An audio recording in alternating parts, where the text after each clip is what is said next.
पुण्यातील शिंदे हायस्कूल जवळ गोळीबार झालाय। दुचाकीवरून आलेल्या 2 तरुणांनी एका मेडिकल बाहेर थांबलेल्या व्यक्तींवर 3 गोळ्या झाडल्यात। यात एक तरुण गंभीर जखमी झालाय। पूर्ववैमनस्यातून हा गोळीबार केला असल्याचा अंदाज आहे।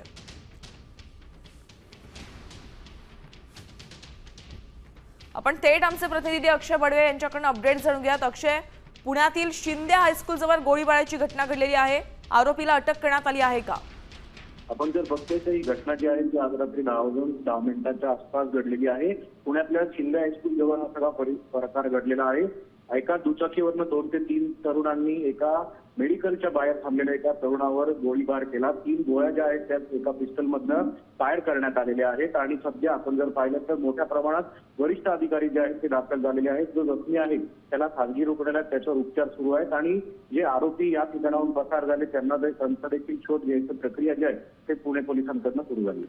10 वाजता या चौकामध्ये चितळे चौकामध्ये एक फायरिंगची घटना घडलेली आहे। योगेश बडेकर नावाच्या व्यक्तीवरती फायरिंग झालेला आहे। तो एका जिमचा मालक आहे असं समजतं। नेहमीचा त्याचा येण्या जाण्याचा हा रूट आहे।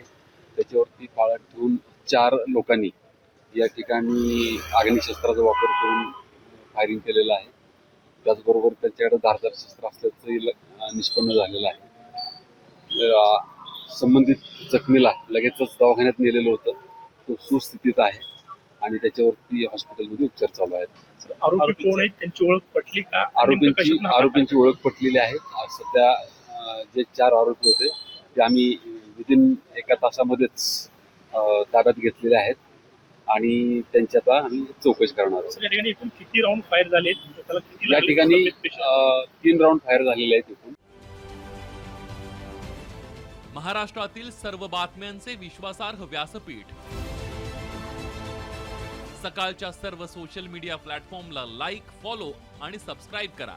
तसंच सर्व नोटिफिकेशनसाठी बेल आयकॉन प्रेस करायला विसरू नका।